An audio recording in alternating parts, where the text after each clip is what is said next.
Welcome to another episode of Keeping It Orange and Blue. Feeling a little good about ourselves. I'm kind of feeling myself tonight, Kev. I don't know about you, man. Just kind of feeling myself. Hey, it's a great weekend. If you would have asked me what I would have want more, Illinois win or a Bears win, I would have said an Illinois win. Ended up getting both. Ended up getting both in comeback fashion. Ended up getting both where maybe we might have been outplayed at the line of scrimmage sometimes, but these were just games I think that we might have lost last year. I don't know what it is. Maybe it's the odd even years because the Bielema teams in 21 and 23 both lost games they probably should have won, could have won, and got to a bowl game. Yep. 22 team other than Indiana and maybe Purdue or Michigan State found ways to pull out games. Michigan's up there, but it was just a really gutty, gritty win, and they did the things that they had to do when they needed to do them, and they were the less error-prone team. And man, it's just nice to get a victory, dude. So here we go. At the end of the day, it's a good Kansas team. I don't care if Jalen Daniels didn't look like himself. Well, he didn't look like himself because our secondary is pretty damn good. Yeah, exactly. There were some great plays, not just from Xavier Scott, but Miles Scott, the new law firm, right? Mm-hmm. Scott and Scott. But let's just real quick the secondary so far has been excellent, like night and day better than last year already. Yes. And so I want to definitely talk about that tonight. And, not maybe just one of our favorite players too. We're going to have him on, and we're going to bring him on right now. So, y'all. Tyler Strain, what's up, brother? Not much, man. I'm chilling. Can't complain. And we've had nothing but great things to say about you. Since you joined the program, your freshman year, you got thrown into the fire. You did because there were some key injuries. There were some key injuries to some very good players, and you didn't look like a freshman out there right away. Like everybody takes their bumps and bruises in their first few games, but you handle your business. You played in a big time bowl game against an SEC team. Then last year you took on a bigger role, and as me and Kevin both know, God always puts things on people, and you persevere through it, and you will learn from it. Just like with getting, having some injuries, being health wise, maybe you're not 100%. My man Kev here just had surgery. Tell Tyler what you did to yourself, Kev. Oh man, I tore my biceps tendon. I'm all right. How you do that? Old age, lifetime achievement award. Hell you, man. He was just trying to flip the channel, man. He hurt him. Goodness great. I ain't looking forward to that. No, my dad and my brother both had it, so I figured it was going to happen to me eventually, and it did. Yeah. I'll be all right, man. No worry. Hey, dude, I don't got to go out and stick Division I athletes, or so like, don't worry about me. Let's worry about you, man. How you feeling? How's your body right now? I know you got banged up to start the season. How we doing right now? I'm doing good, man. I can't complain. I'm just doing my best to stay healthy and just keep praying every day and just knowing that God got me. So I'm just doing my best to stay positive and keep cheering my dudes on, man, because them boys out there playing right now. So absolutely, yeah. And I'm gonna say this right now, and it's not because we wish anything on anyone, and it's not like I think anyone's gonna get injured per se, but your number's gonna get called again later on this year. 100%. I know it is. Like it's just part of football. Yeah. I mean, it just no matter what. It doesn't matter if it's an injury. It doesn't matter if it's a package. It doesn't matter if it's a team or maybe somebody in there ain't doing what they're supposed to. You're going to get called again. So I love your mentality. But I want to say this. So we'll switch gears to they made a transition or a switch at the defensive back coach position. Just from your, I don't know how long it's been, 6-7 months. What have you seen from Coach Parker, that has really added to this group, and then, what are some things that you can already see that are paying off from having Coach Parker? I would just say Coach Parker, he brings the juice every day. Like the dude's out there with his cleats on. So like that just gives me my respect 100% to him. Like, cause I've never had a coach that would put the cleats on and show us how it's done. And I'm not really with Coach Parker a lot, because I'll be with Coach Henry since I'm a nickel now. But either way, though, the energy just bleeds through everybody, and especially with like Caleb Patterson, Torrey Cox, Juice Clark, Xavier Scott, like all them boys, like we have gotten so much better just with the little time that we've been with him. And and and to me, he's more like a father figure to me because I really didn't. My father hasn't been around a lot, but like he tries his best to like show us that it's a lot more things outside of football, and just trying to be a better man at the end of the day too. So he's a real good coach, and yeah, he's made the whole room way better and That, mentally as that well. that sounds like he and Aaron are on same levels then, because what you just talked about Aaron that's the guy I know, right? Yeah. And so I think when you got two guys that are leading the defensive backfield and leading the defense overall that have the same mentality about life and about how to play this game, it makes it cohesive. And so you guys know where you're at on the same page. Would that be accurate? Oh yeah, 100%. I mean, I've been with Coach Henry since day one, and man, Coach Henry, man, like he can be weird sometimes, but that's my dog, though, man. Like he's a real good cat, and he's We gonna won't. coach us hard. This is going to be a live stream podcast that he'll see. But Kevin probably can attest to that. But it's Yeah. I mean, yeah, no, Coach Henry, he's a real good coach, man. He always keeps us on our toes, and he always keeps the standard high, especially with that 2022 group, and I was with them as well. And Yes. just he's always going to hold us to a high expectation, a high standard, and he's always going to be on our tail a lot. But at the end of the day, it's all love, and he just wants us to be great. At the end here. of the I day. have a question before we have a question from a fan, and this fan is a guy that's diehard like us. Who he actually has co-hosted one time when Kevin couldn't be on. What did it mean to like you, Matt Bailey? Were part of that group who played Mhm. alongside Sydney, Quan Martin, Devin Witherspoon. What did it mean to you? And like, did it all that just rub off their work ethic, their traits? Just seeing what it took to be great. How has that kind of helped mold and form some of you guys? Because you see Matt Bailey, he just has it. You know what I mean? Nah, And you've got whatever it is, Matt Bailey's got it. I can tell you that. You yeah. just look like a dude who looks like he's playing on Sunday, and that's Matt Bailey. But you have it as well. Just you play hard every play. Nothing deters you. Did those guys kind of rub off on you in that aspect? Oh yeah, man, 100%, man. Just especially seeing how like Spoon, Taz, Quan, and Sid, like how them boys just like carried themselves and how they prepare for games is just like it made us want to do that more and more and more because just to see their success, we know that we could get that in some more.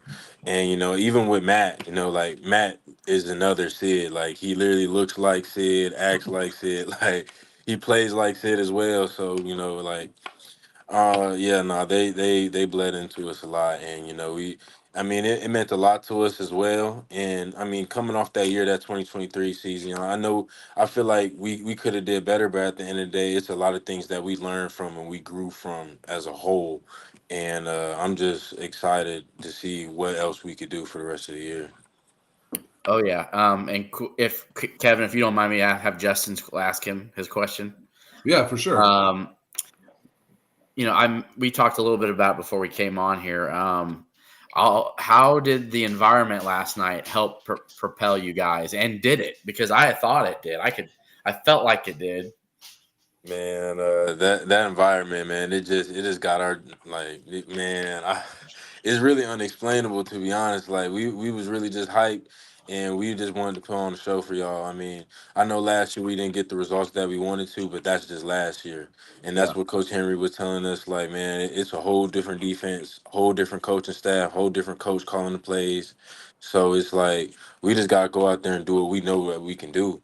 And Kansas is a really good team. So just to go out there and beat them like how we did, it shows that we can go out there and compete with the best. Yeah, it's kind of interesting.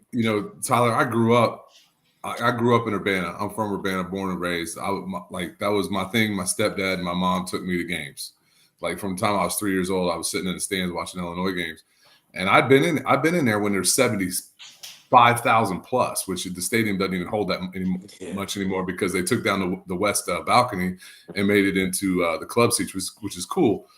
But I couldn't feel it. FS1 doesn't do a good job of broadcasting like field sound, so I couldn't feel it. So I'm glad to hear that from you guys because it seemed like it was intense. You just couldn't hear it on the stadium. But I'll tell you this, man, you guys keep rolling it out. Like that place will rock. That place can get loud. That place can be intense, and I think it was pretty cool. It was pretty awesome to see that from you guys. The Xavier Scott pick six, that was just nuts how loud. Oh yeah, man. Like when we was watching the film back, like even during the game when we was watching the film on the iPad, since we have the iPads on the sideline now, like we was so amazed with how like the camera was shaking from the crowd. Like it was crazy. Like, and I'm so proud of my dog. Like he went out there and balled out. He showed what he can really do, and that's not. I feel like that's not even his ceiling. And I'm at the end of the day, I'm really proud of my dog, man. He went out there and balled out. Now, he's a Florida guy like you too, right? Right? Yeah. Where are you from in Florida?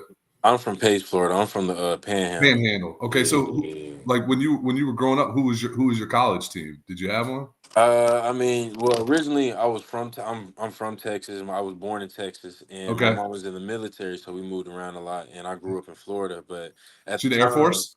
No, she was in the Navy. She was a Master Chief. Yeah, Master Chief. And at the time, my team was Texas Longhorns. But right now, I'm fighting the line now. So for sure. How did that happen? So I imagine Coach Henry recruited you. I mean, what happens when Illinois starts showing up on your radar? What was that like? See, the thing was, like, Coach Henry really wasn't even he didn't even recruit me. It was the old coaching staff. It was Coach Lovey that recruited me. Yep. And Coach Kenato Hudson, he recruited me as well. And Kenato is a great coach and a good. Oh yeah, no, he crazy, man. He's intense, man. He's intense. Yeah, nah, and what's it called? Yeah, they recruited me before I came in, and the process it was like at the time, Aaron Gonzalez, he was hitting me up on Twitter, and he was just like checking in with me, just telling me that I'm a really good player and everything like that. And then just got to know him more and more. And then Coach Lovey, he called me one day, and then I got the offer. And then after that, I got a few more offers after that, but I was already committed. I wanted to go to Illinois. And did the coaching change bother you at all? I mean, did it give you second thoughts? I mean, at first I was like kind of blindsided by it at first, but then like when I did my research on who Coach B was and like who all he's put in the league, I said, "Oh yeah, man! Like I may have a chance, and even if I don't, I can learn a lot of things from Coach B and just become a way better man at the end of the day. Because he's a really good coach, man. He's been around the best, and I feel like he knows he knows what he's talking about 100%. Seems like he loves you guys. Like he really cares about his players. He cares about us 100%, man. Like he's gonna go to war for us all the time, man. And he at the end of the day, he's a player's coach 100%, and he gonna make sure we straight at the end of the day. That's awesome. Yeah, two things that I would take out of it. The fact that Lovie Smith wanted you on his team in defense. I think Lovie Smith knows a little bit about defense. I mean, if you look at some of these players that almost put in the league, even when he was here, I couldn't even give you a page of all the defensive players right now. Exactly. No star Devin Witherspoon, the top 5 NFL draft pick, right? Like, not just that, but Nate Hobbs, who's on the rig. I don't even. Tony Adams. I mean, you played with Tony one year, didn't you? Yeah, I played with Tony, and I like last year I would call him a lot, and especially like when I was going through my adversity last year with some of the games I didn't really play too well, I would call him and just like see his perspective because his senior year as well, like he had like ups and downs as well, and just his whole career. His whole career. I remember his freshman or sophomore year in 2017. He had a club on his. He broke his wrist. Heck, and then what happened with him with the Jets last year? His bone was sticking out of his finger. No cap. It's just like, man, like Tia, he's a dog, man. He got that dog mentality. And same with Spoon, man. Like Spoon, he gonna go out there and ball out. It don't matter who it is in front of him, man. He gonna go out there and show out every time, man. And that's what I like. And I played against Spoon in high school as well. They whooped us. But, man, we ain't gonna talk about all that. But But nah, man, just being around those guys, man, it helped me a lot. Did you tell he was going to be something back then when he was 140 pounds, soaking wet, just nasty? Oh, oh Probably. yeah, 100%. I mean that whole, I mean they whole secondary back in high school, they all in the league now. Like so, like Martin Emerson, he plays for the Cleveland Browns. That was his teammate. No Okay. cap. Yeah, that was Okay. his teammate. Yeah. It's different in Florida, boy. Oh I'm yeah, telling you, it's different. 100%. High school football in Texas and Florida is different. Hey, it's different in Oklahoma 100%. than it is in Illinois. It's 100%. just different. Okay. Yeah, it's different in most of the areas, but I'm gonna be honest though. There's still a lot of very good players that come out of Illinois. I Oh mean, yeah. you can't help it. There's a reason the Big Ten recruits the Chicago area like they do. Yeah. Now, I will switching gears to now with Coach Bielema. I noticed something in his speech because we only get bits and pieces of it. Mhm. Has last year's he said something like, we're on to the future now, but don't forget our past. Like Mhm. last year's, let that fuel you to your future of what we can be and Yeah. our potential. Is that kind of a message and a goal for this year? Oh yeah, I mean that's one of our team goals, and it's just like never forgetting the past and always just prepare for the future. Because like we could always say, oh, we could have did this, we could have did that last year, and just not learn from it, and then go out there and continue to do the same things. But I mean, I feel like this off season, like we really took our time to really learn from what we did in the past, and just to make sure that we prepare for the future. 100%. Yeah, that's awesome. We had a question from one of our listeners here. Hey, what was your reaction to that catch by Zachary Franklin on the sideline? That one hander, man. Oh yeah, no, he threw me off of that one. I ain't gonna lie, like he a good player, man. He a dog, man. And shoot, when he the last time he was in Memorial Stadium Oh, he 2 cooked years us. ago. He Yeah, cooked us. yeah. Did He you got off a yeah, let me little tell you, bit, man. did you have to cover him at all that game? No, I ain't play that game. No, I ain't play that No, game. Quan Martin was the one trying to cover him. I remember Yeah, that. it was TA and Spoon, but yeah, I mean, shoot, man, he a dog, man, and just the way he carries himself, and the way he runs his routes, he's so smooth, and it's man, I ain't gonna lie, but nah, though, man, that catch was crazy, and it helped us out a lot. We needed that. The He Ohio he seems very podcast. You're serious. lucky Illinois is not on your schedule this year. Anyway. He seems very serious. He was at the media days or whatever. People ask him questions like, "I'm just here to play football." Oh yeah, Like, man, yeah, he a real Texas cat, man. Like okay. he 100%, man. He just I'm want just to here play so I don't get ball. fined. Literally. Yeah. So, with one more question here, what have you guys talked about how this season could set you guys up for even 2025 with so many of you guys able to come back, or is it all just focused on this year? Hey man, we all just focused on this year because, like Coach B says, I mean, you know how it would say 2024 dash 2025, Uh huh. and he always says, "What are you gonna do with this dash? Are you gonna go out there and you're not gonna go your hardest? You're gonna whine about an aching pain, or you're gonna go out there and you're gonna ball out and show what you can do and put your town on the map, put your city on the map." So like it's really what you're gonna do with that dash. And at the end of the day, we just focused on right now. We focused on Central Michigan. So Right. And I'll be bringing the whole fam to that one. Actually, Tyler, my 4-year-old son's first Illinois game will be the Central Michigan oh game. really? Yeah, so I'm expecting Okay. a bunch of fireworks in that cannon. Hold your ears. Okay. That cannon in Eastern Illinois. Whoo! So I think they man, it's gonna toned it be a down show. last night. I don't know if it was that loud or Yeah, not. I think so. Cause the first game, man, that thing was scaring me a little bit. I ain't When gonna it's lie. scaring the guys on the sideline, it's like, hey, can Okay. you tone this down a little bit? Hey, Okay. yeah, quick. I'll be at the Nebraska game. I'm gonna come up there and Okay. see you. I'll be Okay. actually sitting right behind the Illinois bench, so I'm excited about that. I'll say what's All up. There you right. go. Cool. Cool. There you Be out there go. for the Michigan game. But I got one funny question for you. So. Who's taller, you or Tori? Ah, shoot, man, shoot. If anything, man, my dog Tori, he like 5'7", but he plays like he's 6'5", I was about to man. say, who's Does. nastier? Who's Yeah, dirtier? Because I wouldn't want to man, get in a fight with shoot, that man. dude. I like Tory against anybody, man. My dog, he a stone cold killer, man. Well, So hold up. So last night, watching the game without the full stadium view or the all 22, which I'd love to get a look at again. Man, I didn't see 5 on defense. I saw like one time they went after him, and I heard from people that were in the stadium like, dude, he was locking people up. Like they just were not going at him at all. Like he was locking people man. up. I mean, shoot, Tory was just doing his job, man. Like that's the main goal. Just go out there and deny your man the ball. Have you guys watched the film on it yet, Tyler?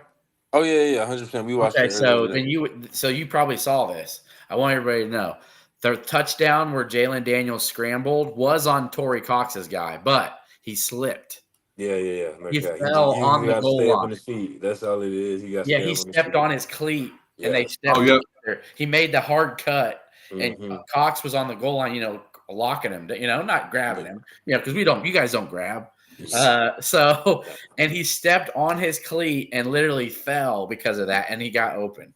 Hey, Ryan, they don't grab because Coach Parker's got these guys wearing boxing gloves and oven mitts, not letting them grab the receiver. No, 100%. What was that like? Have you ever done that before? Yeah, I mean, I've done that a little bit when Coach Yo-Yo was here as well, but I feel like that's helped us a lot. And I feel like that's actually brought our confidence, especially in that corners room. I mean, Yeah. I don't be in his meetings a lot, but the corner room be right beside the safeties room, and we hear him right through the wall sometimes. So And I pride myself on trying to be like a know-it-all of Illini sports. I did not know that you were not nickels or whatever, not in technically part of the cornerback room. I didn't know that you guys are with Henry and the safeties. I didn't know that. yeah, and at the end of the day, I mean, they both are D. Like Coach Henry and Coach Parker, they're both my DB coach. At the end of the day, I mean, shoot, Right. you can learn a lot from Coach Henry. You can learn a lot from Coach Parker. I mean, they've both put multiple guys, first round guys in the league. So Yeah. it's just as much as you can learn from them, bro, and you just absorb it. It's always gonna benefit you at the end of the day. We've had several of your teammates on over the years, but so far this year, what do you think of your boy Sabur Kareem? I was going to ask because he's been on the show a couple times. Yeah, we've had Sabur on Really? a couple times. Yeah, he's a good dude. Yeah. Oh yeah, man. Sabor, man, he's a really good kid, man. I feel like he's getting it as well. Like it's starting to slow down for him, and man, he's a player. Like he's a player for real. Like if y'all seen some of the stuff I've seen him do, man, it's crazy. But his time gonna come though. Like I've always said, like it's always God's time and it's always God's plan. So and he's patiently waiting for it. So I know his number's gonna get called as well. So I'm rooting for my dog, man. He's a player. He's a baller for real. He's a baller. And last week we had Melvin Priestley on. Yeah, my dog Melvin. Big Melvin. And let me tell you what, we love that story. His story is something that can everybody can give everybody, hope and just to show you what real perseverance looks like. That's all you got to do is look at that guy. Yeah. 100%. Because he's been through hell and back, and we're so proud of him. And we told him that last week that you're showing out, your legacy is going to be for everybody in your life that loved you. And he had 60,000 people loving him last night. So, Yep. And I want you to know, Tyler, before we let you go, like I told you, man, you seem to be a very well-spoken young man. I know your mama raised you right. And I know you're super intelligent. Never get too down and never get too high, because I can tell you from personal experience, it's never as great as you think it's going to be. It's never as great as it feels, and it's never as bad as it feels. So if that's any advice to help you in any aspect, I promise you, I know I'm going to be seeing you out there making plays this year. It's going to happen. I know it. So yes, sir. Appreciate it, man. I appreciate y'all.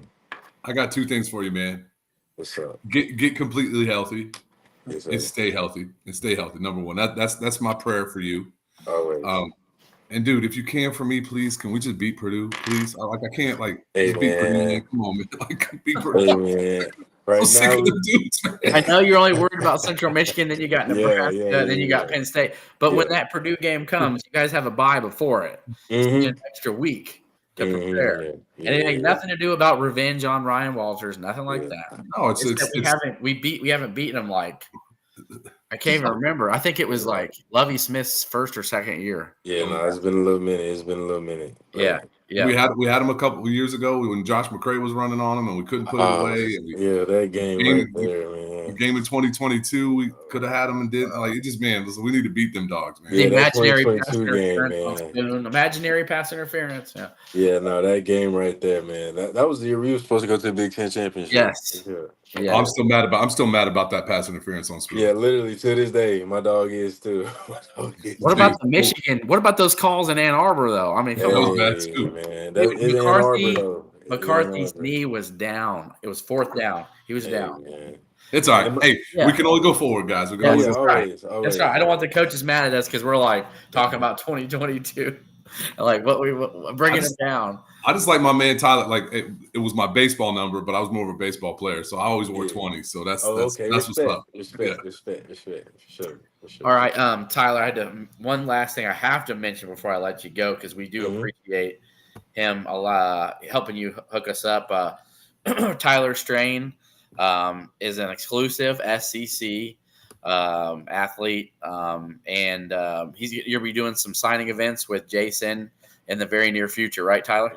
Yes, sir. All right, awesome. And we love those, and we'll definitely promote those when those happen. So we don't just appreciate you coming on here. We're going to help you. When you get those signing events, we're going to help retweet them, talk about them on here. Yep, help you all you can. So we appreciate you, Tyler. We'll let you get back to it. You got a big week ahead, another game next Saturday. So nothing but blessings and great things coming your way, man. Hey, quick, appreciate y'all, man. On Twitter, D1T Strain still, yes, right? Sir. Yes, sir. Follow our guy. Give him a follow. Appreciate it. Thanks, Ty. All right, man. Y'all have a good night. All right, you too. We got Kirby Joseph and Isaiah Williams playing right now for the Lions. So, I don't believe Kirby. Yeah, Kirby Joseph may have been his teammate. I think he was. Yeah, that was his redshirt year. But yeah, great. Yeah. Well, I mean, if you played with Tony Adams, for sure, he played with Tyler. Yeah, that's right. Yep. So he's a 4th-year junior. Yeah, he's a 4th-year junior. That's right. So he did. Yeah, he did play with Kirby Joseph. Yep. That was his. Yep. So Kirby has a pick tonight. Yeah, I saw you guys mention that.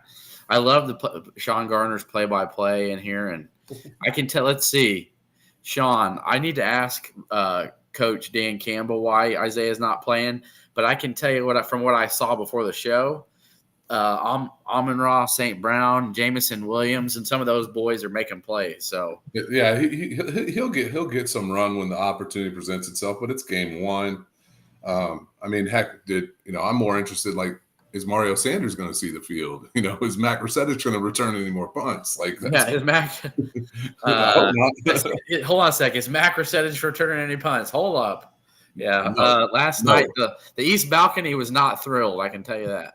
But they've only. I mean, they're really just. They haven't thrown any passes to anybody outside of Williams and Amon-Ra, St. Brown, and then a couple tight ends. So, and some backs. But we'll see. Yep. So now that we've had that, I don't know if our timeline is going to work out like we wanted, but it's fine. We're going to get through it. Let's talk for at least 5 or 10 minutes about the Kansas game, and then we'll do a little brief preview of Central Michigan. Not tons really to preview, to be honest, but we'll go over it a little bit, only because there's really not much film of their first game, and the FIU tape.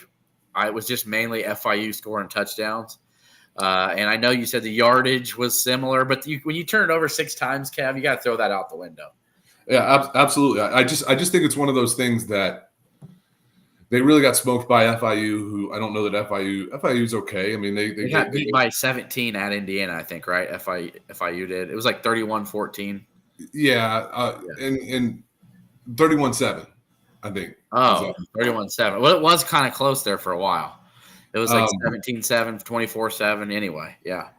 But I don't think you can take a lot from that game. I mean, like I said, they had 6 turnovers, a boatload of turnovers. The quarterback's throwing 5 interceptions. Like you said in the thing, Ryan, we're going to have to look at how we need to continue to turn them over, and we'll handle the game easily. But let's talk about the game. What in your mind from an offensive perspective stood out? What did you see that you liked? What did you see that you didn't like? Yeah, no doubt. Well, let's start here. I loved the first series. Yes. I loved it was just kind of, nothing predictable. I think, you utilizing your weapons is always good, right? And so we saw that. I think we saw a little bit of everything. We saw some very nice runs from Fagan. He had a big cut, a big run up the gut that he cut outside and got him about, 7 to 10. You saw you saw a tight end catch. You saw some Franklin action in there. You saw some Aiden Lawfrey before the goal line. Yep. And it all set up to be a beautiful little play action.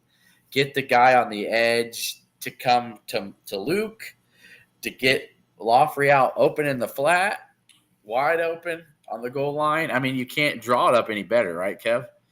No, it was a perfectly run play, and I hate it for Aiden. I cheer for him not just because he was on Illini, but also because he's a local Illini.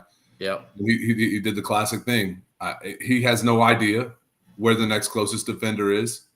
If he knows that he's that wide open, he catches. He doesn't even think about. Just literally just kept like this, right? Right, yeah, just wrap it up like a pillow and fall down, and it would have been fine. But that hurt, and that did take a little bit of momentum out of the sails. I think the offense did what Luke Altmaier was in essence a game manager for the first 45 minutes, first 3 quarters of the game. And that was what was needed. We could not turn the ball over. We only had one, Zachary Franklin fumble, which sucked because he had a wonderful night. He was phenomenal there. I think Luke got a little antsy at times. I think he probably could pull the trigger on some opportunities a little bit more, but he's so cognizant of protecting the ball and understanding that a punt, a drive inning with a kick is the second best thing that we can do, right? But there's going to have times he's going to have to pull the trigger, and he did it late. So that was okay. I was a little bit disappointed with the interior offensive line play. I thought Josh Kreutz had one of the worst games I've seen him play as an Illini, and so knock on Josh. I don't think Josh would be happy with his performance. I thought the tackles played well, but from guard to guard, we got to clean some things up in there. And then, one of the things I was frustrated with is we had a 3rd and short, and we ran Fagan up the middle. And on the video on TV, Fagan drops his head, whereas if he keeps his head up, he can cut to the right, and he could have got the first down. There was a hole there, but he was just trying to do a little bit. He's got to keep his wits about him, right, and have a little bit more of the patience. He's got a lot. He's still got plenty to learn about playing running back position, because from what I'm seeing and being there live and watching, if there is a hole there and it's not there right away, he's just going to plow into the back of the line, right? And kind of try to get 2 or 3. But sometimes the one you're talking about, there was at least one more instance where he was on the edge, and all he had to do was really pick one side of the wide receiver who was blocking for him to just go, and you probably could have got 3 or 4 more yards, and he just decided to run into the back of our wide receiver and knock them both over, and he got tackled for a yard. And it's like, that could have been a little bit more. He still needs that savvy, and I get it. And it's going to come with experience, to come with playing time. You talk to a lot of these guys. Sure, Tyler would tell you this as well, as there's a lot of guys when you get to the college level, you've outrun everybody. You're the fastest guy in the field. Well, then all of a sudden you're not the fastest guy. And Caden's still at the top of the list for most powerful runners, but you're not going to be able to run over everybody. And you're not going to be able to run over 300-pound defensive linemen. You've got to develop a little more patience. I still thought he played well. He was effective in the passing game, which was nice. I agree with Barry. I'd love to see some more deep shots. I think it's what Luke Altmaier does best. I think Luke Altmaier throws a phenomenal deep ball. I think we have players who can go out and stretch the field deep. But I will tell you this. I'm looking back on it, and I've been going through this in my head all day. I think what Illinois really wanted to do was totally control the pace of that game. And we talk about a lot in basketball. We talk a lot about NCAA tournament. Who can dictate pace are teams that can go far. Because if I can make a fast team play slow or a slow team play fast and get you out of your comfort zone, I can do that. We did that to Kansas. Kansas only got momentum when we had a couple quick 3-and-outs, and they had a couple drives where they could string it back together and they started playing fast. But for the most part, we took that. We slowed the game down enough that took Jalen Daniels specifically out of rhythm. I want to say something, and I'm not bashing on Arkin, but man, Barry Lunny has got a little bit of criticism in some of the text threads that I'm in with some friends and some people. The Arkin drop. The Arkin drop was such a well-designed play. Franklin ran a deep post, pulled the safety over the top, and I thought Luke, the television commentator said, Robert Smith, I don't agree with him. He said it was a poorly thrown ball. I'm like, dude, it hit him dead in his hands, dude. Yeah. I thought that was such a beautiful throw from Luke. But Luke did enough to win, and that's great, and that's going to work next week. We might have to ask for a little bit more to beat Nebraska. Yeah, I think as we delve into that, I think they're going to need to unleash it a lot more against Nebraska. I don't think we're going to be able to run it much on Nebraska. I think you can move it through the air, though. Now. Pretty even, Nathan. 30-30. Yeah. So I will tell you, though, but that wasn't the case for a while. I'm telling you, Kansas had – if you think about this, Illinois ran the ball from the clock from 7:50 to 1 to end the game. Yep. Kansas had 7-minute edge on us for a while until the start of the fourth quarter. And I was looking up there thinking, like, man, our defense has been on the field a long time, and they had been because of those 3 and outs. Now I said I liked the first drive.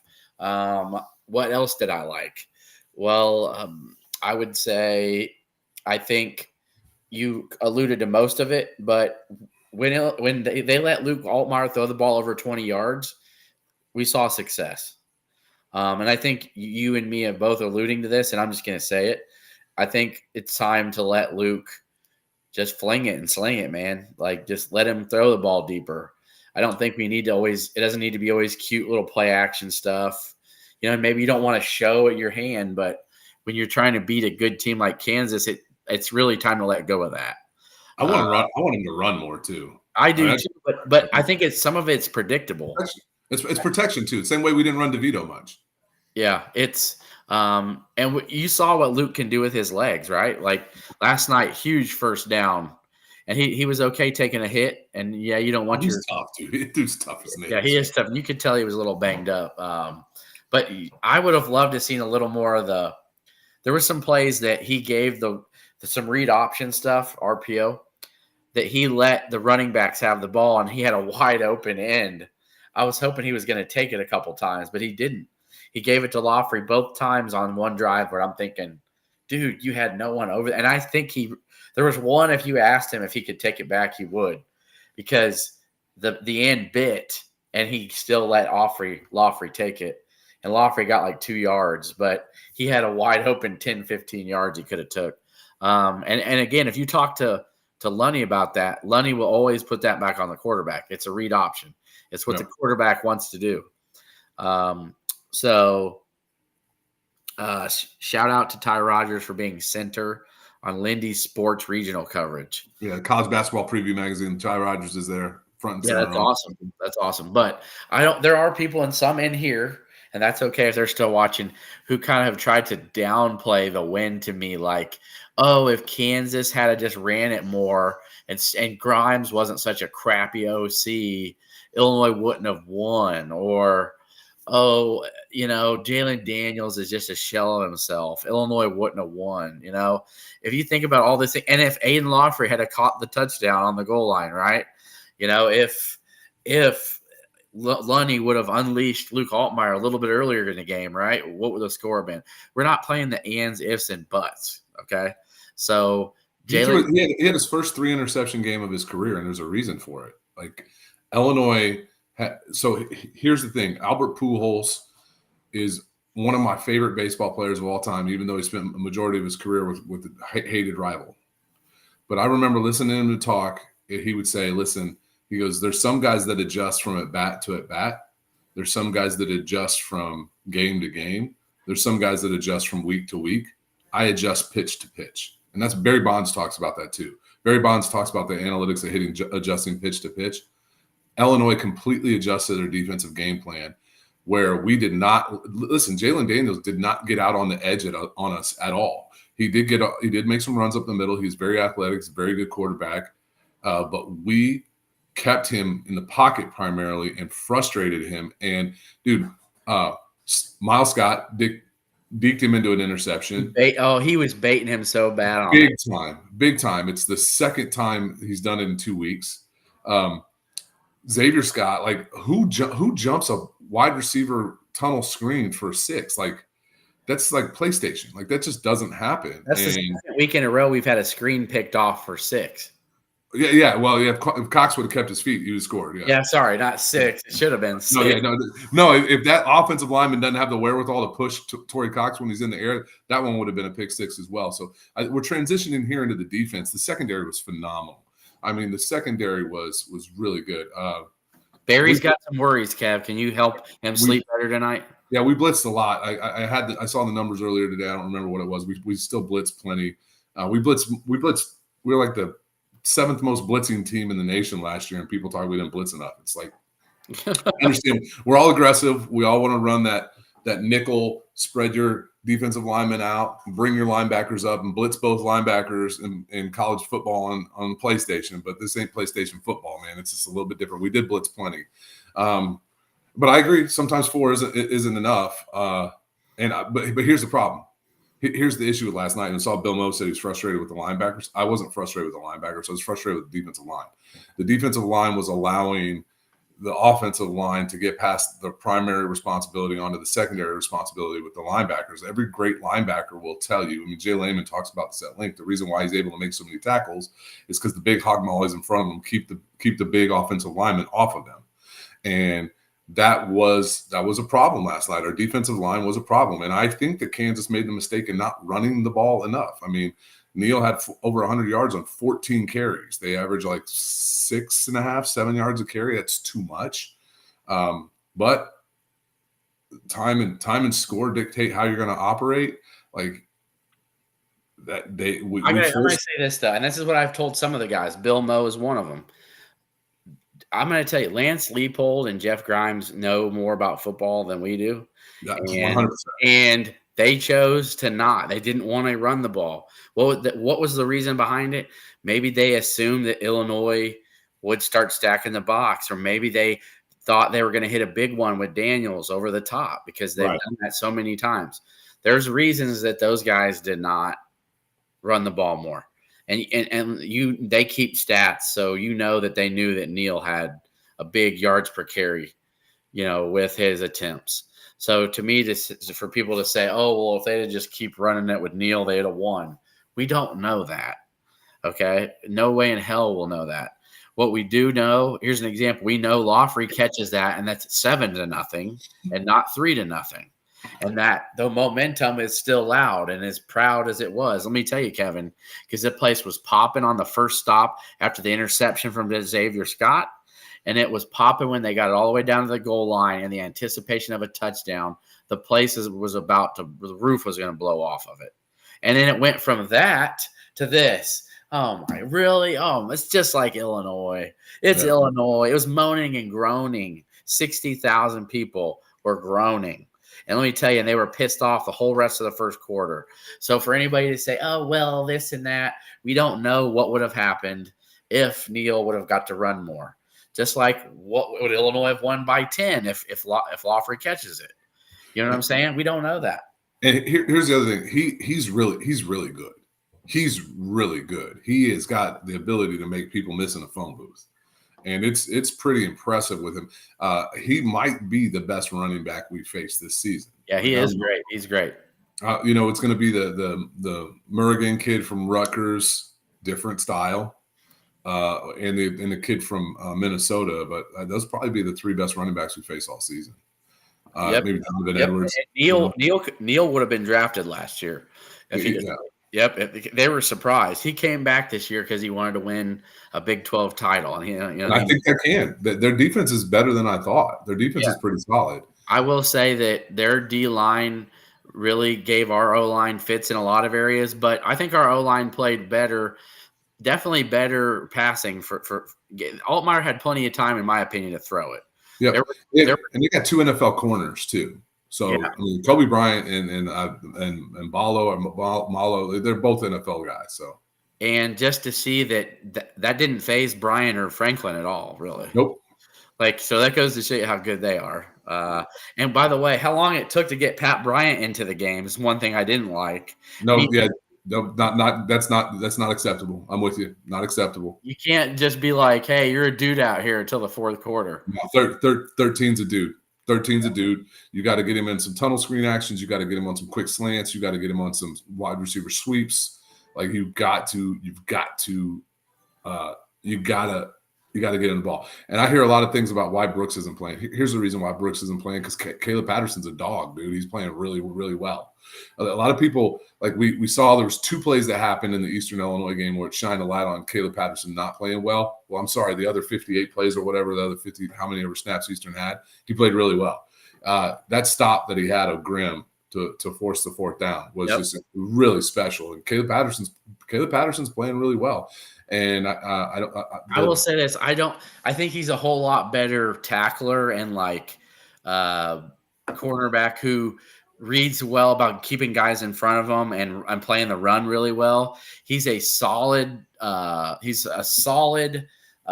coverage corner, but you don't necessarily have to have every cornerback be great one-on-one. I think because I think they had some really they ran their out routes on him. It looked like. Sure. Most of those catches that were like 15 to 20 deep and the out routes, and then they come back, there's a couple of those. They ran those on Patterson, but you're not seeing him getting beat deep. They're not running it on 5. What'd you say? Running them on 5. Yeah, they're not running them on 5. We know that. Dude, you watch the game on TV, and I didn't even see him. It's like because they're not throwing the ball at his guy because he's locking him up. We talked about this about him. Remember Ohio? There's not tons of film on him because they didn't throw it at him. Right. Yeah, there wasn't meaning, yes, there's film, but there wasn't much film of the completions he gave up. Because the thing about the defensive backfield, we talked about this. I wrote about it in the 2 Deep article that I put on the site. Is the defensive backfield is very deep, and it is very talented. And if you are not bringing it every day, you're not going to play. Dude, we just talked to a guy. I know that kid brings it every day. I've talked to Aaron Henry about him. I know he brings it every day. And Tyler Strain played pretty well last year. He had moments where he didn't have his best games, but he's struggling to get on the field right now. And that's a really good football player. So that's the thing, dude. You got to bring it every day right now to be in that. Hey, the 2 positions on this team are probably 3 right now, where if you're not gonna step up and bring it flat out play, you are not going to see the field. That's wide receiver in the secondary, and it might be the running back room because Khalil Valentine. Mm-hmm. You talk about Devin Neal being able to make you miss in a phone booth. A 5 on offense can make you miss in a phone booth, and I love that he's wearing 5. I love Illinois running backs when they're wearing 5. I love it. I thought it was very ironic that Illinois was working and milking the clock, running it out with Khalil Valentine out there, picking up first downs and being real savvy and crafty with following the blockers, tiptoeing the sideline to get to the sticks, right? And then having his nice little jump cut at the line of scrimmage to pick up 6 or 7 to pick up another big first down. 3rd and 6, that was beautiful, man. Oh my goodness, yes. And I haven't got after this. I'm actually going to watch the game because I haven't got to see it yet. I watched it live, but it's so different when you can see it from the TV perspective of like every little nook and cranny of. Hey Ryan, watch it with and try and like hear the sound. Yeah, in the stadium. And that's what I heard you tell me. You said FS1. Like, why is your sound sound like you're at a library?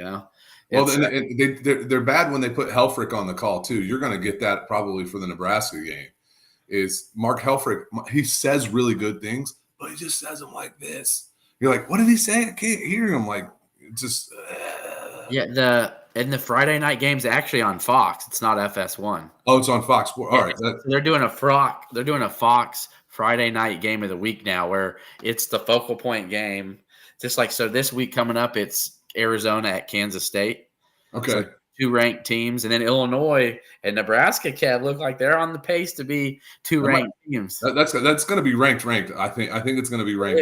And everybody's kind of already underselling in some of the chats that I'm in about, Illinois is going to be a big dog at Nebraska. I think that's true. But I don't think it's because Illinois is not going to be capable to win the game. No, they're not. We're gonna have to shore some things up because Nebraska will run us he will pound that running game at us if we're not able to hold the line of scrimmage. And their defense will be the best defense we have played all year. That defense is legit. I will tell you, I think our defense is the best defense they all play all year. Have played all year. 1,000% true on both cases. And I know our defense is better in a different aspect of like, well, our secondary and linebacking crew are our strengths, but that still can have its own positives.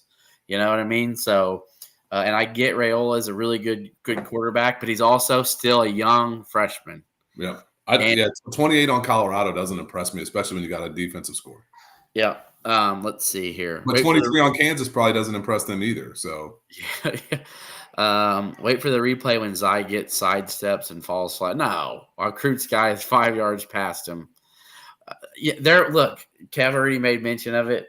The interior of the O-line didn't have a great night, but I can tell you that you can always get better and you can improve. And I know that was actually the strength I was told.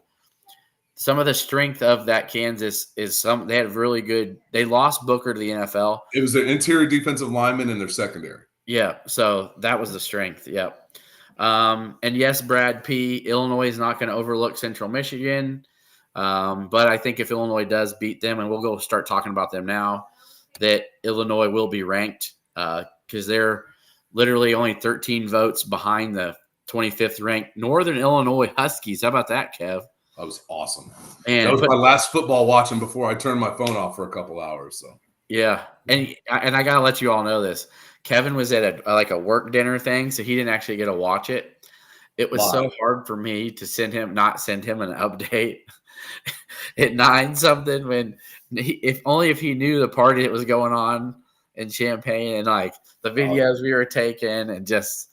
Dude, I'm really lucky. It was a phenomenal dinner. It was an amazing thing that my boss put on for us. It was just incredible food, incredible wine. And nobody broke it to you. Nobody. No, a couple guys are sports fans, but they're more pro guys, and there was no TVs where we're at, and I left my phone at home turned off, and it was. Luckily, the food was so damn good, and the meal was so awesome that I could stop thinking about it. But dude, the second I got home, I rushed upstairs, and my 10-year-old watched the entire game with me because she thinks she's my good luck charm. So that's pretty awesome. And yeah, it was a really cool experience. I would have watched it live. I much rather would have been in Champaign. Did you hook up with McCumber, by the way? We were very close. We were sitting. I was sitting above him in the balcony, but we did call each other a couple times and talk.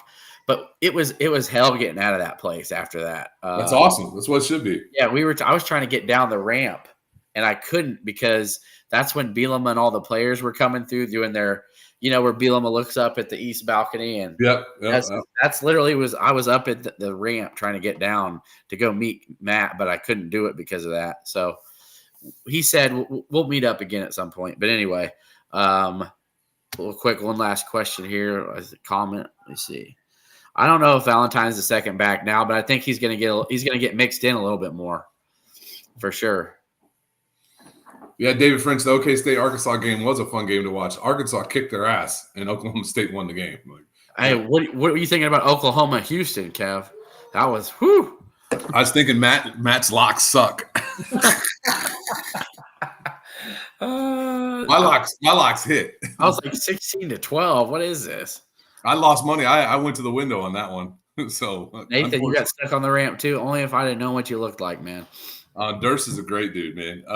Everybody knew me from my bald head. They're like, "Hey." You put all the self-aggrandizing Twitter videos of yourself up there, so people. I had two drunk guys say, "Ryan, you picked Illinois. It's because of you." And I'm like, yes, it is.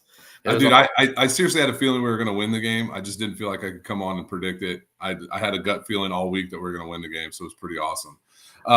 Real quick now, before we let's just knock it out in 2 minutes, and then we'll get to little hoops thing. Final thoughts.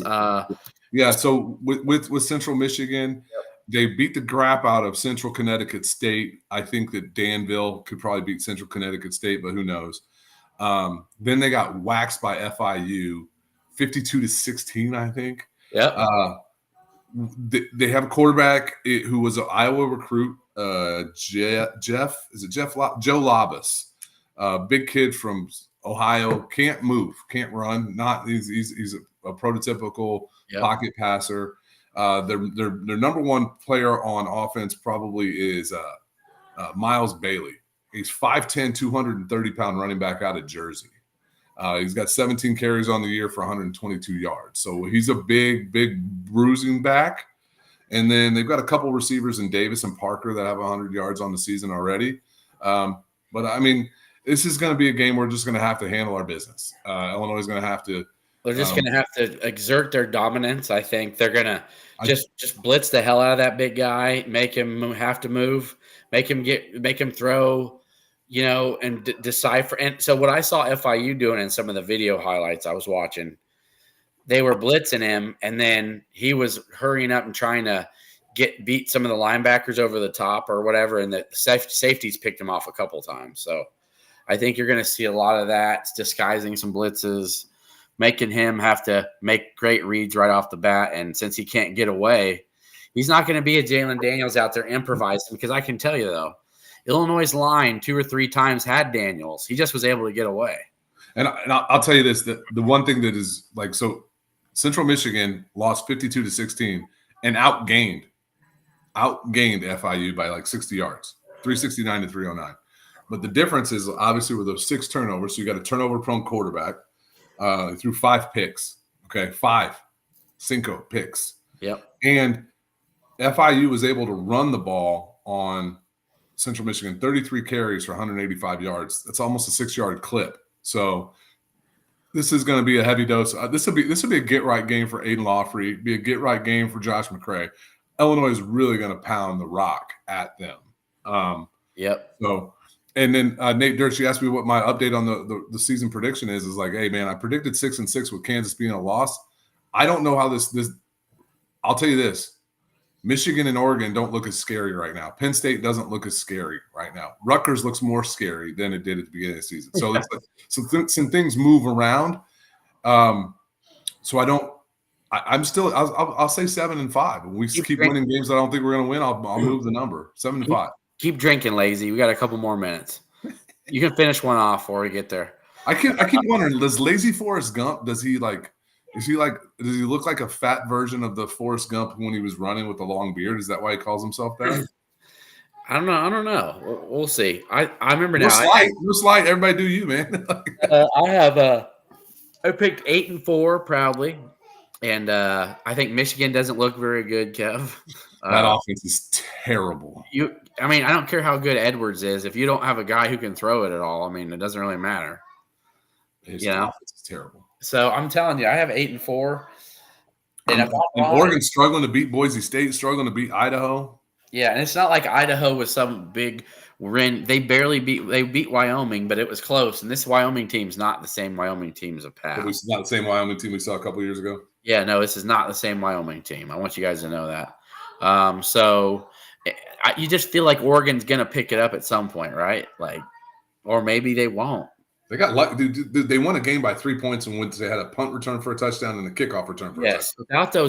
Without the return coverage being so bad for Boise, they're winning by 7 to 10 points. Yeah, and I was wrong on Fade to Do. Somebody jumped on there and said take Boise. I thought it was a get right game for Boise. I was wrong.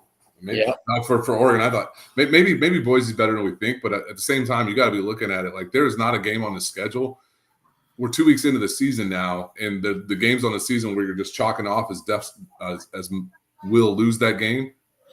The feeling's going down a little bit that we're going to lose those games.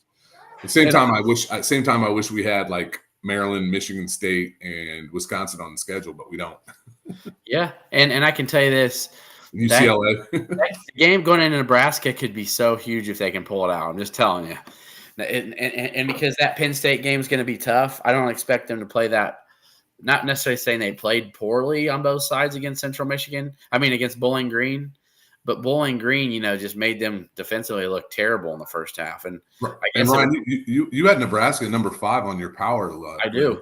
I think I that do. I mean it's looking like that might be the second toughest game on our schedule outside of going to Penn State right now. Yep. And I want everybody to know, I have Illinois at 7 on that. So Illinois moved up from 11.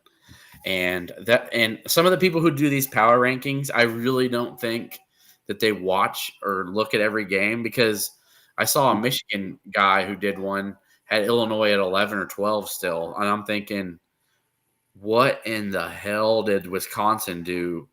That's the one. That's the one. That's the one that's beyond me. Yes, Durst, we do play Michigan State. It was my mistake. Like, there's some teams who haven't even beat an FBS team yet. Or, I mean, a Power 4 team yet. I mean, Indiana looks like world beaters, but play somebody. Good Lord. That's what I'm saying. Like, they haven't even beat a Power 4 team yet, and they have them over Illinois. How can you justify that in a power ranking? Like, Illinois beat a top 20 team. Like, that's the best win of anybody under them. Anybody between 1 and 7, Illinois between 8 and 18, Illinois has the best win out of anybody on there. Yep. And that's why they're where they are, if anybody has a question. So we're going to get to the hoop stuff here and make it a kind of a final thought hoops thing. Kev, I'll go first with that. And you want to jump in and just whatever I'm saying on my final thought, and then have your own final thought. That's fine too. No, I think this is the final thought, because I mean, it's overarching. It is the program that draws the most eyeballs currently for Illinois, unfortunately. Yeah. Because I think football should be on par with it. I'm going to make this one will be fun for tonight. This is what this is called. Instead of final thoughts, here it is. The final thought. Okay. Yeah. Yeah, here we go. And the final thought, and I'll start, and then Kev, anything I don't hit to, you can elaborate. So, I think late Friday, getting texts, people blowing me up yesterday, this morning, about Illinois assistant coach possibly leaving. It's Tim Anderson is the one that they're discussing and talking about. It's not Jeff Alexander. It's not Orlando Antigua. And it has to do with a lot about money, but not everything about money. I think I was told that him and Jeff Alexander got raises. Well, I feel like from what I've been hearing that, his worth he feels is more than what he's gotten paid, and it should be more of like Orlando Antigua's contract. And there's other schools out there, and Memphis is one that I've been hearing that's saying like, hey, we'll pay you like that. If you feel like you deserve that and they won't give it to you, then maybe we will. And, and money talks, for people. Like, that's at the end of the day, why wouldn't somebody want to be called a millionaire if they could, right? Sure. Yeah. So I think there's loyalty to the program here, but there's also other things. There's also some frustration too with Brad Underwood. Maybe the reason Chester left is because certain guys that he recruited weren't getting played a lot, and he has to answer for that. Just like Tim Anderson has to answer for the guys that he recruits. And yes, Ty Rogers has played a lot, and he's going to play a lot. But also, too, if you see or hear or feel, from what I'm being told, Merez Johnson is being a beast, and he should be the starter come November. But it seems like a split thing, or maybe even more for Big T, could be a possibility. I think that's going to really rub Anderson the wrong way, and Merez and his whole family and group. And again, Tim Anderson has to be responsible for that. So there's a lot of things behind the scenes that people don't get, more of like, oh, you got paid, just be happy. Well, when you have to answer to 4 or 5 kids as families, and you guys promised them this and that, and it's not happening, it wears on you, It just wears on you. So there's a little bit of uneasiness and unhappiness behind the scenes to a degree, but I would say a big chunk of it is the money situation. Now, when I asked people who would know, okay, and I'm not giving names, but you guys know I know what I'm talking about, they told me it's a maybe. They said maybe. They didn't say 100%. They literally told me maybe. Let's see how that plays out here in the next week, because there are some things they're trying to get ironed out behind the scenes to try to keep Tim Anderson. So it's not a done deal. It's not 90%, but I was told it's a maybe right now. Like, literally, if anything, 60-40 that he's leaving, if not 50-50. So they think it could be salvageable, but not enough for me to just come out and say, oh, he's gone. So that's, and you know where I come from, Kev. That's what I've been told and heard. Not sure exactly what you've read or been told, but you can finish up a little bit on what I said. Yeah, I think the timing of everything, like timing is everything in life, right? And I'm trying to put the dots together. Like Penny Hardaway at Memphis just dumped his entire staff, right? And Tim and Penny are approximately around the same age, is my guess. I know that Penny has had his inroads and with some of Tim's connections. I'm sure they know each other. I'm sure they're connected. Well, let's see. Dane Dange's on Memphis. Dane Dange's at Memphis. So, yeah, and Travo says stupid timing on this thing. Like, it was stupid timing on Penny's part to, like, dump his entire staff now. I think it's a dumpster fire waiting to happen. I think it's going to be a lot like Chin. From Chin's perspective, if Tim goes there, I don't think it's going to end well for Tim. First of all, I think the optics are bad. I don't know what that matters in the college coaching circles. I can understand his frustrations. The question resides with where is the issue to blame? And I've heard some issues or some blame that have landed at Whitman's feet. Some have placed it at Brad's feet. Here's the thing. Will it impact Illinois in 2024, 2025 on the court? I don't believe it'll have a huge impact there. Those guys would have to leave and literally only be able to be playing in the second semester of this year. Right. And you've already enrolled at Illinois. Classes have already started. The season's already there and starting in a little over 3 weeks. You know, Memphis has a full roster. They're not just going to be like, oh, yeah, fuck you, Dane, and fuck you. And now Merez is here, and so is Dre Gibbs Lawhorn, and so is Ty Rogers. So all you guys that already been promised all that money, fuck you guys. That's not going to happen. Right. But the question is, where does it hurt us down the line? Where does it hurt us in, like, for instance, 2027, there's some Main Street kids that are really damn good, and that's Tim Anderson's boy, Ty. They're really well connected there. That might strain some relationships. But then again, at the same time, how important are relationships truly when you got a bag and when you got Orlando Antigua? So I don't – like, Brad Underwood has earned the ability for me to sit here and say, like, when Chin and Orlando left, we all thought, oh, my goodness, we were screwed. And he rebounded from that, and we were fine. And we're fine here. For the people worrying, though, about this year, is Kevin, I just want to make sure this season's going to be fine. So this season is the one we're all focusing on. I got to be honest with you. I don't believe Ty would leave after 3 years at Illinois. And Ty wanted to bounce this year, man. Yeah, like I'm just saying, like I don't think he'd literally leave Illinois for he could be another 4-year guy, leave his legacy here. No, hey, listen. Tim Anderson may have helped get Ty Rogers here. Ty Rogers is a Brad Underwood guy. Ty Rogers is a Brad. I'm telling you, dude. Like DeMonte Williams played all those minutes when people thought he shouldn't have been playing because that's a Brad Underwood dude. Ty Rogers is going to play a lot more minutes than Illinois fans we're going to be bitching about midseason because Ty Rogers is a Brad Underwood dude. You talk about everyday guy, Ty Rogers is an everyday damn guy, dude. And I think he's going to have a lot better year. I'm not worried about Ty Rogers at all. Hey, and I do want to say something. Hey, Nate, I know Somerville outplayed Merez in that game. Merez got picked up for a couple early fouls in that game, was in foul trouble. And the way they were collapsing around Merez every time I talked to people that saw the game and they're like, dude, Merez is the much better prospect. Don't take the numbers. And he actually outplayed Somerville earlier in the year when they played one. He had like 22 and 12. Yeah. Yep. And the thing about Merez with this team is you look at the way that this team is constituted and how they're built. This team is built to run. There's one guy on the team that's not built to get up and down the floor, and that's Tomislav Ivicevic, right? Like that's not really. And so everybody, and there's guys on here asking about his status. I'm told he's going to be cleared to play. Okay, yeah, we'll know next month. But Merez is better built for this team to possibly be the guy who gets more minutes. Now we'll see how that comes, and Merez is just going to do all the little dirty things. Merez is going to go get the offensive rebounds and putbacks, dude. He's just and he can shoot a little bit. He can. So listen. The hardest part for this basketball season is going. Yep, exactly. Merez fits Illinois better, and Somerville fits Rutgers better. The hardest part for this basketball team is going to be who can Brad Underwood play 10 guys. Can he play 10 guys? Because that's really hard for a coach. Because he's never been able to do it. But when you have this much talent, though, that's how you lose it. You know what I mean?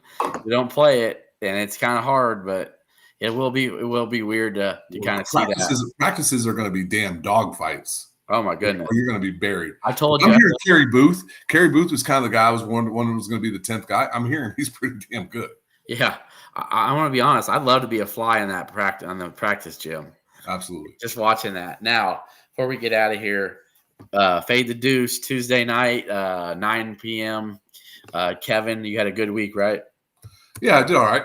Yeah, so Kevin probably leading. Man, I'm sure that gets stuck in Matt's craw, man. You always get him early.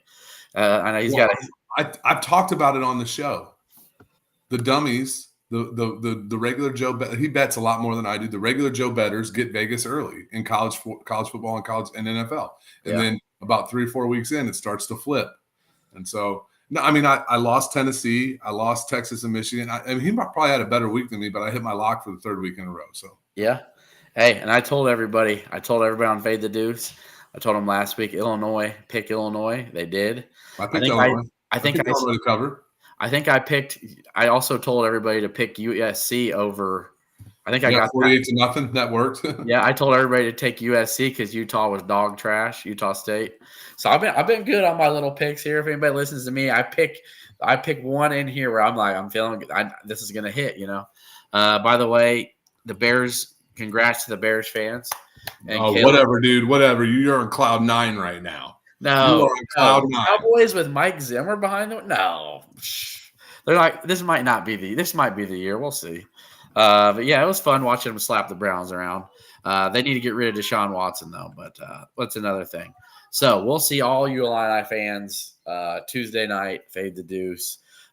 Enjoy this kind of ecstasy week. It'd probably be an ecstasy couple weeks. You know, let's say they beat Central Michigan by 20 plus, right? You're feeling good. You're going to be ranked heading to Nebraska. Enjoy this. Remember what it felt like last year, and then focus on Nebraska after that. So let's just enjoy this right now. Right? Yeah, absolutely. All right. Well, that'll do it. Have a good rest of your Sunday night.